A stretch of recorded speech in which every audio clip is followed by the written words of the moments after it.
Lain dulu, lain sekarang. Dalam dunia politik sah-sah saja. Tapi dalam etika, di mana kepercayaan yang diberikan merupakan amanah yang harus diperjuangkan, tentu berbeda. Pernah ada satu masa seorang Basuki Cahayapurnama dengan tegas menyampaikan niatnya maju ke Pilkada DKI lewat jalur independen. Hingga muncul pembahasan deparpolisasi. Ahok bersuara, parpol tak dapat melawan rakyat. Ahok pun berulang kali mengatakan, buat saya bukan soal keraguan. Bagi saya adalah tidak mau mengecewakan kepercayaan yang diberikan anak-anak muda ini, notabene relawan ataupun teman Ahok. Tidak mau mengecewakan para pemilih juga yang berbondong-bondong datang ke pos teman Ahok dan memberikan KTP mereka. Dan kini Ahok pun memutuskan maju lewat partai politik. 3 partai, Golkar, Hanura, dan Nasdem berikan dukungan. Perjuangan mengumpulkan 1 juta KTP untuk cita-cita maju secara mandiri sebagai bukti yang kuat bahwa suara rakyat cukup saja, itu pun tersisihkan. Pernah dulu Ahok berteriak tidak akan maju lewat dukungan partai, karena partai selalu ada mahar politik. Kini Ahok berbeda pendapat. Bagaimana mungkin menolak dukungan yang datang dari partai politik? Rakyat Indonesia, terutama di ibu kota, telah menjadi pemilih cerdas. Dukungan yang mereka berikan melalui pertimbangan yang tegas. Bila rakyat sudah yakin, namun pemimpin masih dilema dan galau dalam memberikan keputusan, lalu mau dibawa kemana KTP kami? Maksudnya, mau dibawa kemana nasib kami?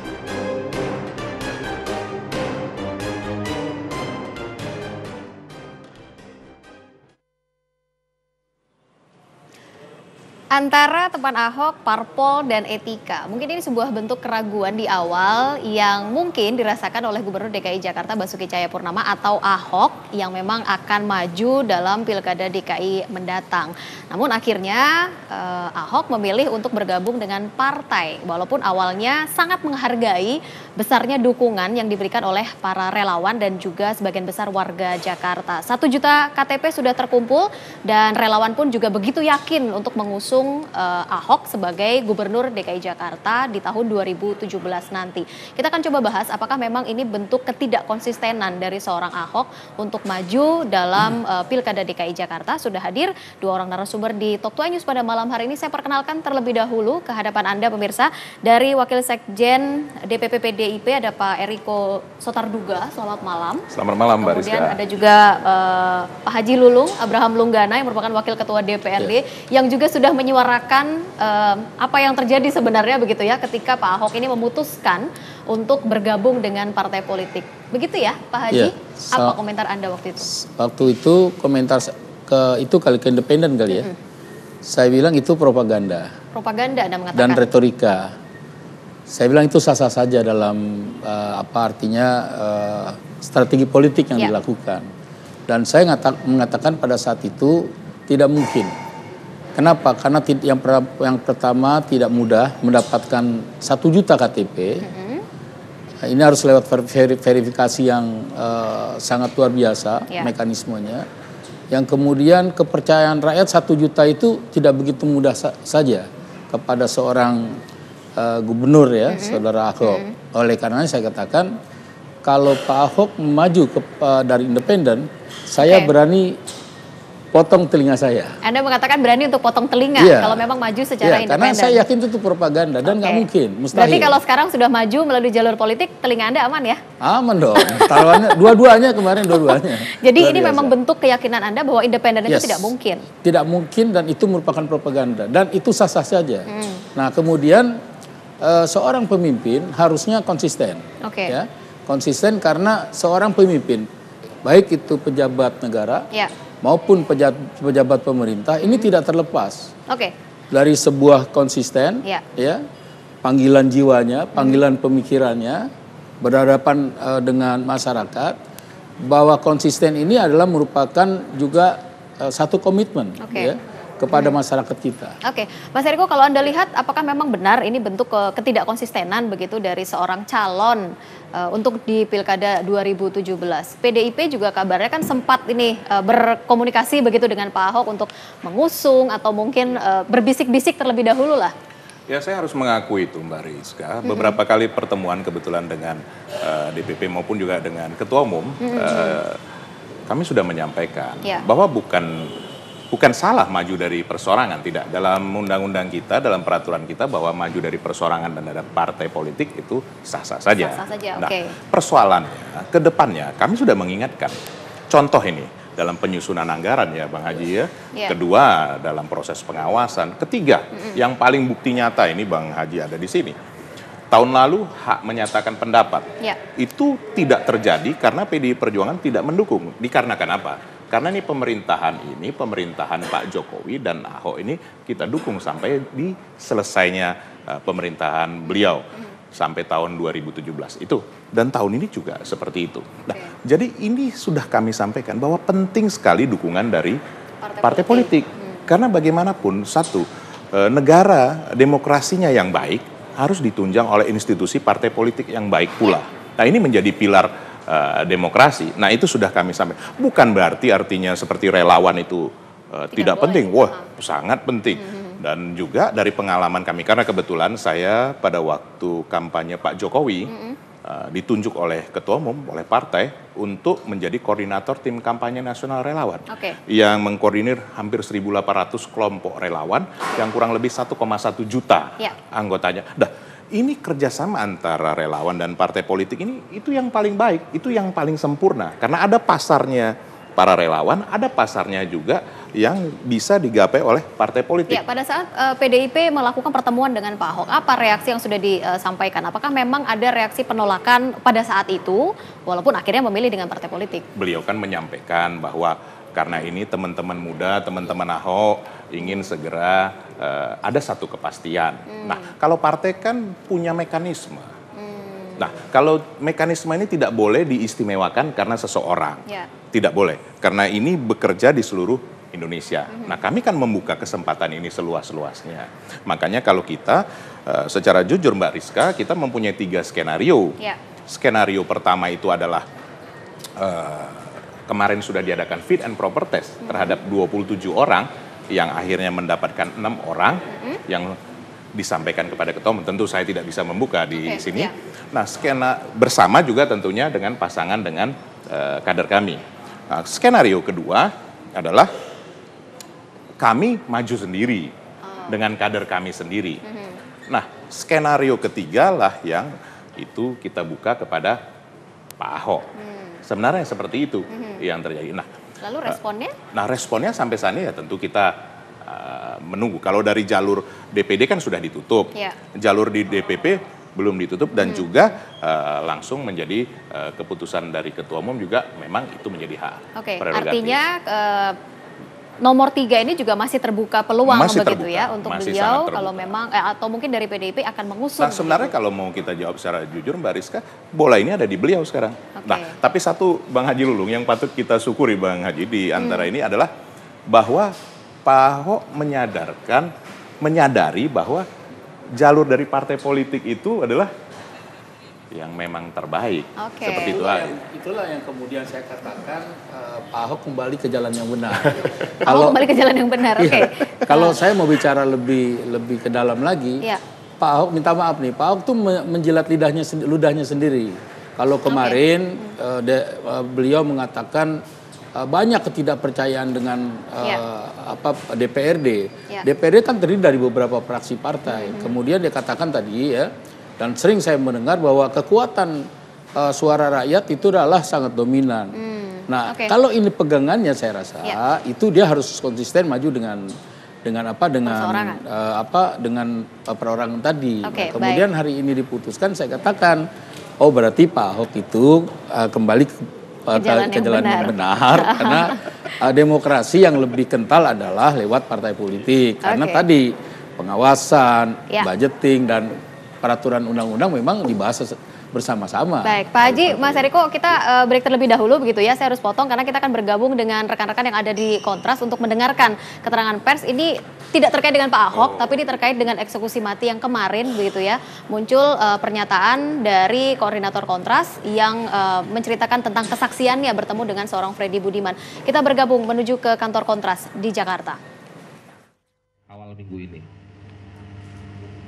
baru saya susun hari Senin kemarin, tetapi tulisan tersebut saya susun berdasarkan informasi yang saya dapati, ini runutannya ya, saya dapati pada tahun 2014, kira-kira di masa tengah kampanye Pilpres, saya waktu itu berkesempatan ikut atau diundang, diajak oleh satu organisasi pelayanan rohani di Nusa Kambangan.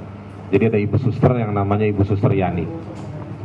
Ibu Suster Yani itu punya teman namanya Pak Andreas. Pak Andreas itu adalah sahabat Kontras.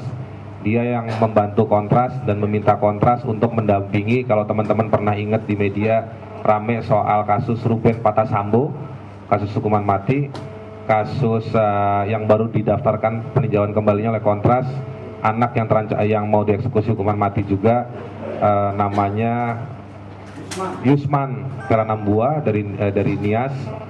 Nah ini mereka lah. Jadi waktu sebelum saya ketemu sama Pak Freddy Budiman, saya sebenarnya ngobrol banyak dengan Yusman dan kakak iparnya si Rasula waktu itu.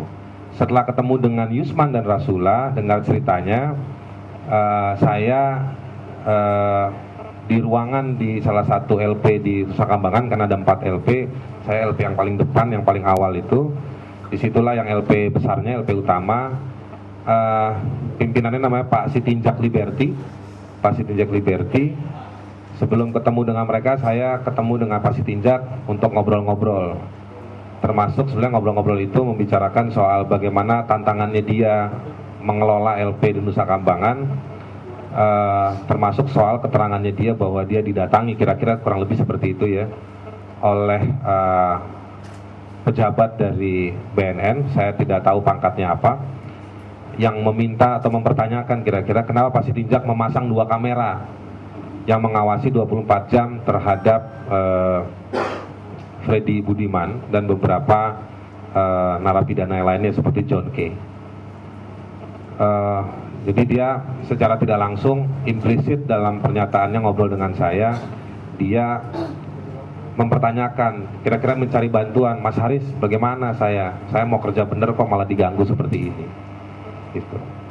Nah, sampai dari situ dia juga menceritakan, saya tidak tulis di dalam apa kesaksian saya, bagaimana misalnya duit untuk LP itu harus dikurangi dalam jumlah yang signifikan. Saya lupa jumlahnya, kira-kira sampai puluhan juta, karena duitnya dipakai untuk kegiatan kampanye pada 2014.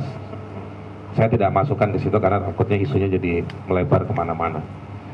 Nah itu beberapa hal yang diobrolkan dengan Pak Sitinjak. Lalu saya ketemu dengan Yusman dan Ratula. Lalu setelah mereka, saya dipertemukan oleh John K dan juga Freddy Budiman.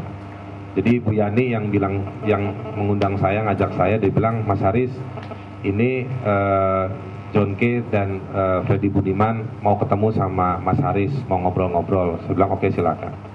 Nah ruangannya itu kira-kira kalau misalnya kita masuk ke pintu dalam penjara itu, ada lorong, sebelah kanannya itu buku daftar tamu sekaligus menyerahkan barang-barang kita. Jadi kalau ada teman-teman wartawan yang dari tadi pagi saya ditanya, ada rekamannya enggak, ada videonya enggak, ada fotonya enggak, saya jawab tidak ada.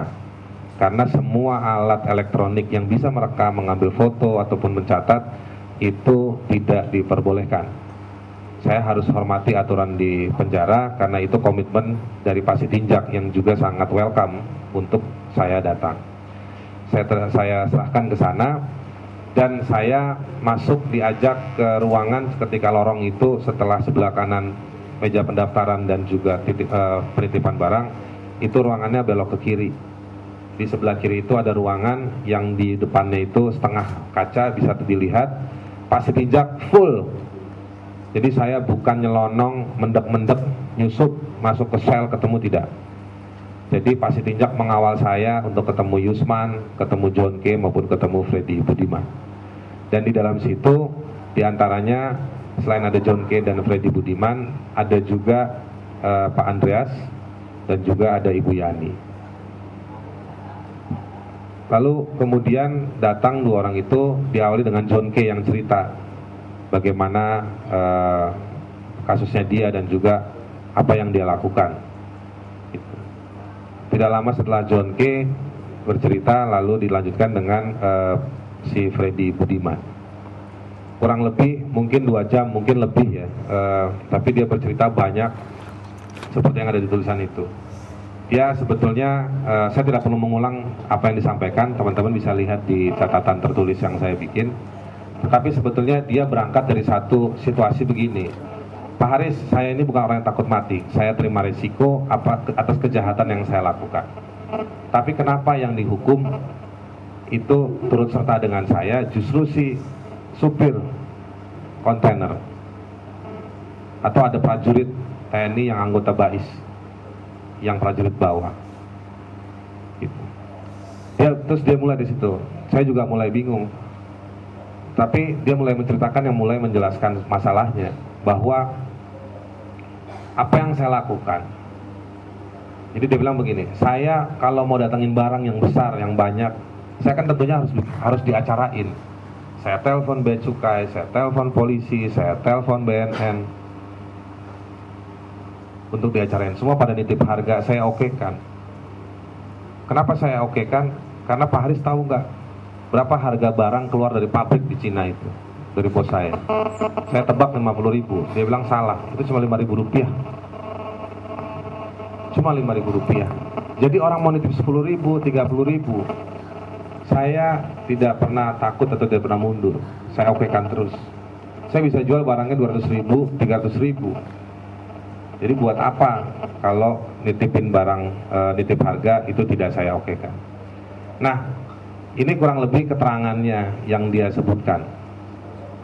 Dia menyebut bahwa ada orang BNN, ada orang Polri, ada bahkan dari Mabes Polri dia sebutnya, dan juga dia sebutkan juga ada satu petinggi TNI yang mobilnya dipakai untuk membawa narkoba dari Medan ke Jakarta, dan petinggi TNI-nya duduk di samping dia selama perjalanan. Nah, tadi pagi, tadi siang ada banyak respon dari pernyataan saya dari Kapolri, Kepala BNN, yang menyatakan bahwa omongannya si Haris, kesaksiannya Haris, itu bisa dibuktikan nggak? Bisa dibuktikan atau tidak? Saya begini, saya mau menjelaskan. Satu, secara normatif, tugas pembuktian itu tugasnya penegak hukum, tugasnya negara, bukan tugas saya. Saya membantu mengeluarkan cerita ini. Saya berpegang pada satu teori dalam ilmu kriminologi. Kalau Anda mau tahu siapa temannya penjahat, ngobrollah dengan penjahat tersebut. Dan itu secara tidak sengaja terbukti. Dengan berbicara dengan Freddy Budiman, muncul itu informasi-informasi yang mengindikasikan sebesar apa kroni kejahatan tersebut yang meloloskan narkoba yang merusak banyak orang di negeri ini.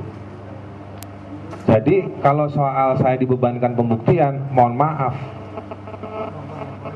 saya bukan pejabat negara yang dikasih kewenangan undang-undang. Saya tidak disupport dengan semua fasilitas negara untuk membuktikan. Tapi sekali lagi saya mau bisa dan mau membantu. Satu, ada banyak indikasi petunjuk lain yang bisa dikembangkan, termasuk dari yang di tulisan saya. Ada banyak nama di sana, ada banyak tindakan. Saya menggambarkan tempat, yang semuanya tempat-tempat itu menunjukkan administrasi untuk menuju pada informasi-informasi tambahan. Ini juga terkait dengan pertanyaan banyak teman-teman wartawan. Sebutin nama dong. Saya sudah tanya nama tersebut ke Freddy. Dalam bentuk di bagian akhir tepat di tulisan saya tanya, di mana informasi lengkap keterangan Anda bisa saya dapat. Dia mengatakan, coba cek di pledoi saya. Coba cek di pledoi saya. Nah, setelah saya balik dari Nusa Kambangan, saya minta teman kontras untuk mengecek. Ternyata di website Mahkamah Agung hanya mencantumkan putusan. Pledoi itu adalah pembelaan akhir sebelum dijatuhi putusan dalam proses pidana di pengadilan. Pledoi itu namanya pembelaan akhir sebelum dijatuhi putusan pengadilan. Jadi ada dakwaan, tuntutan, lalu nanti ada pledoi di situ. Nah, kita coba telusuri, ternyata secara resmi tidak ada. Lalu Kontras pernah mendatangi pengadilan negeri di mana kasus tersebut diperiksa. Baik secara tidak resmi ke panitra tidak dikasih. Coba cek secara resmi juga tidak dikasih di websitenya pengadilan negeri tersebut. Jadi kita sudah coba tidak ketemu. Akhirnya kita lihat di putusan. Di putusannya tidak ada informasi yang mencantumkan keterangan-keterangan Freddy Budiman seperti yang diceritakan kepada saya. Lalu kita coba cari tahu siapa pengacaranya, kuasa hukumnya, lawyernya. Waktu itu, waktu kita cek kuasa hukumnya, itu hanya ada 2 link berita di internet. Hanya ada 2 link berita di internet. Dan alamatnya ketika kita telusuri itu tidak nyaut teleponnya. Jadi ini juga pertanyaan besar buat kami. Kenapa kok kasus besar seperti ini kok tidak ada pemberitaannya ketika proses persidangan? Yang justru nongol muncul adalah ketika persidangan terhadap prajurit TNI yang dari Bais. Itu ada beritanya. Nah, ini menurut saya kita coba telusuri secara resmi alur pikir hukum. Ada yang bertanya sama saya dalam 20 jam terakhir ini, kenapa baru sekarang bicara? Bisa iya, bisa tidak. Tapi saya kalau mau bela diri saya bilang begini, enggak juga. Kita udah tadi seperti saya jelaskan proses hukumnya secara alur hukum coba kita telusuri. Kita nggak dapat informasi, itu kira-kira makan waktu itu sekitar 4-5 bulan. Begini, seperti saya bilang, saya ketemu Freddy Budiman di tengah kampanye yang panas.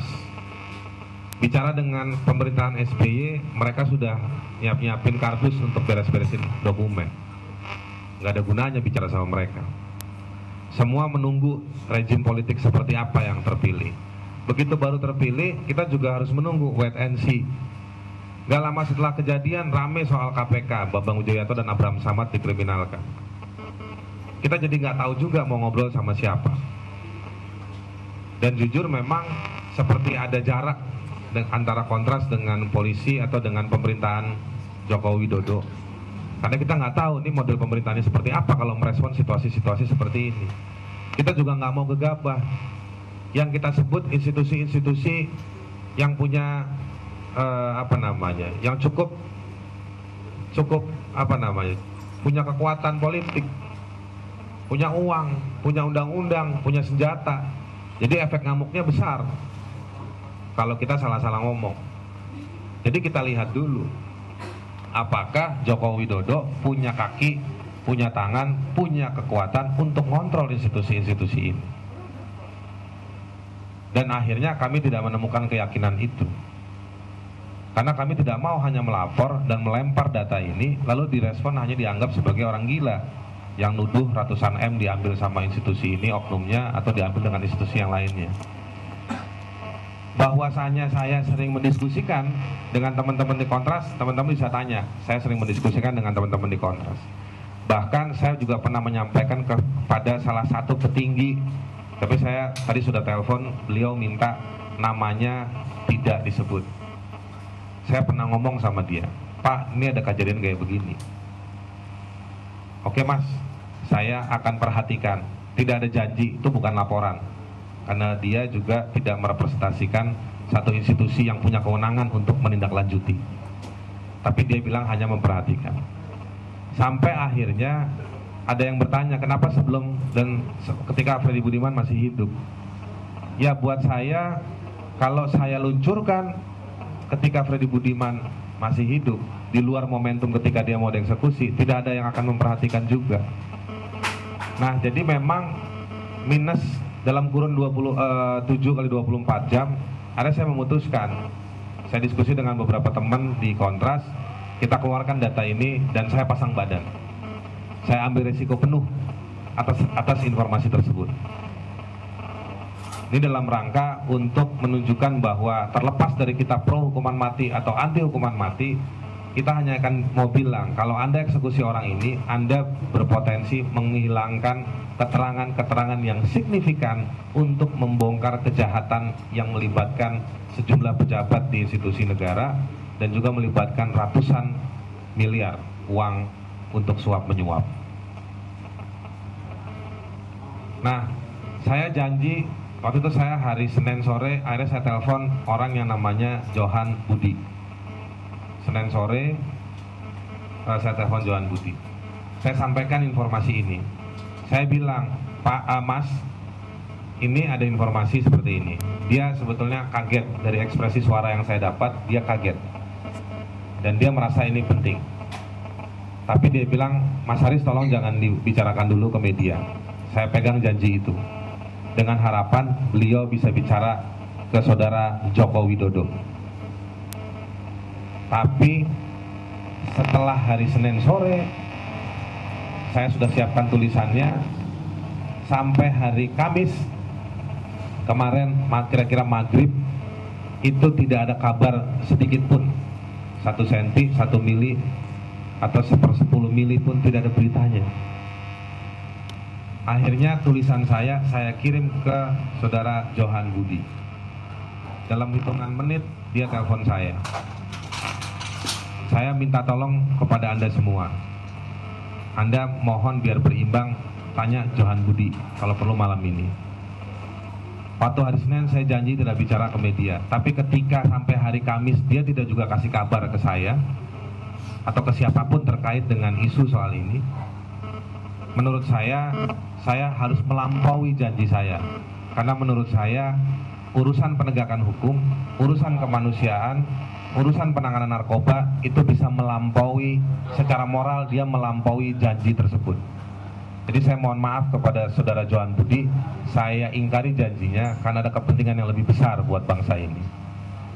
Dan ketika dia hanya mengatakan di telepon malam hari, tadi malam, saya hanya bilang, Mas, silakan Anda bicara sama Presiden. Masih ada waktu. Ternyata dia juga tidak tahu kalau tadi malam bakal dieksekusi. Dia kira itu malam ini atau malam minggu. Saya bilang tidak. Eksekusinya malam Jumat ini, jam 11. Terus dia bilang, oke Mas, saya janji meskipun saya tidak tahu menurut dia posisi Presiden seperti apa, dan saya tidak tahu apakah Presiden bisa dapat komunikasi dengan saya. Nggak lama setelah itu, Pak Slamet, Humas juru bicaranya BNN juga telepon saya. Saya bilang sama dia, Pak, saya hormati Bapak. Terus dia bilang, iya saya juga hormati Mas Haris. Tapi ini informasinya seperti ini, silakan.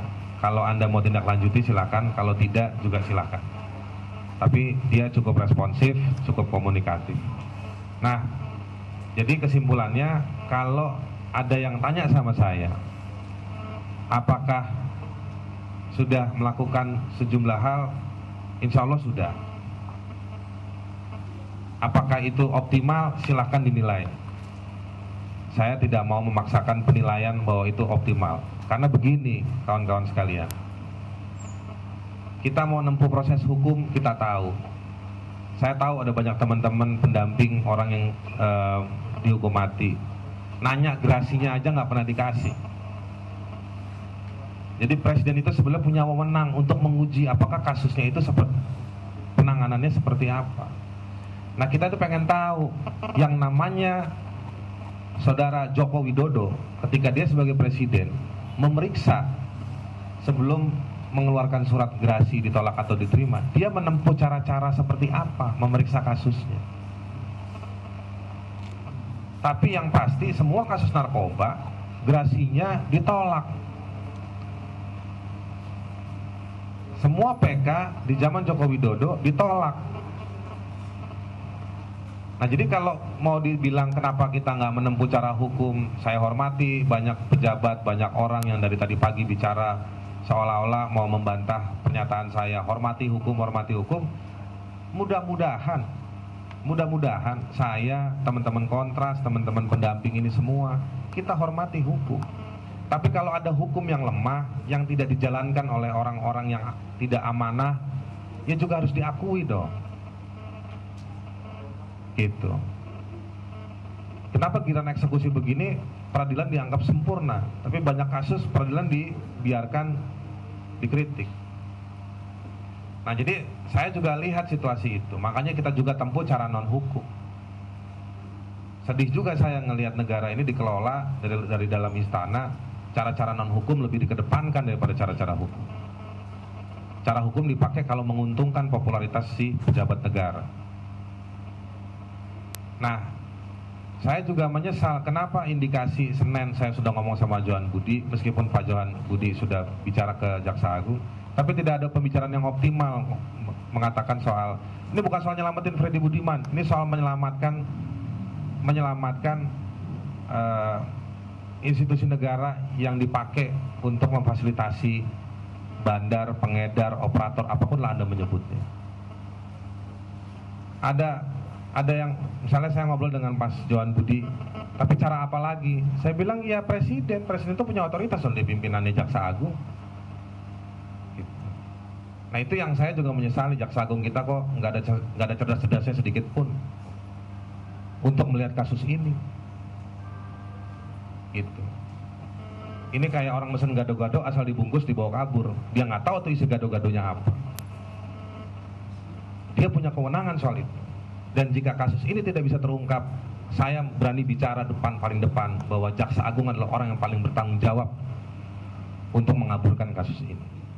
Tidak memanfaatkan Freddy Budiman untuk membongkar. Ini bukan soal nafsu pengen buru-buru, merasa senang begitu Mahkamah Agung bilang, wah saya bersyukur bahwa Mahkamah Agung sudah memutuskan menolak PK-nya bisa eksekusi. Ini bukan soal ngirim barang paket ke akhirat. Ini soal bagaimana melakukan penegakan hukum. Oke, saya khawatir saya sudah banyak bercampur antara kesaksian saya dan opini. Tapi menurut saya tadi bagian pertama soal keterangan saya soal kesaksian. Yang kedua saya coba tadi memberi keterangan soal beberapa pertanyaan. Respon dari teman-teman media, kenapa baru dibuka, apakah ini bisa di follow up, pertanyaan dari Pak Tito, dari Pak Budi Waseso, termasuk juga yang ketiga analisa saya soal kasus ini. Saya mempersilakan teman-teman barangkali ada kasus serupa yang bisa bercerita, menambahkan, karena menurut saya ngelihat dari fenomena sosial media yang berkembang selama 20 jam terakhir, itu kayaknya opini publik juga meyakini dalam skala kasus situasi yang berbeda, gak mungkin bandar yang kelasnya corok sampai yang kelasnya ikan hiu itu bekerja sendirian. Mereka mungkin punya kesaksian dan lain-lain. Saya cuma mau bilang, kalau negara... Ya, baru saja kita saksikan pemirsa kesaksian atau keterangan pers yang diberikan oleh Koordinator Kontras Haris Azhar terkait dengan pertemuannya dengan Freddy Budiman. Freddy sempat mengatakan terkait dengan peredaran narkoba yang melibatkan instansi dan juga pejabat-pejabat yang ada di lingkungan, baik itu lingkungan hukum maupun juga lingkungan pemerintahan. Namun tidak bisa serta-merta ditelan begitu saja, masih butuh pembuktian yang sebenar-benarnya begitu terkait dengan kesaksian dari Haris Azhar yang langsung disampaikan di kantor Kontras Jakarta. Selengkapnya Anda bisa menyaksikan nanti di iNews Malam setelah program Talk to iNews. Kita akan kembali kepada topik kita pada malam hari ini kaitannya dengan pencalonan Gubernur DKI Jakarta Basuki Cahayapurnama di tahun 2017 antara teman Ahok, Parpol, dan Etika. Saat lagi di Talk to iNews. Tetaplah bersama kami.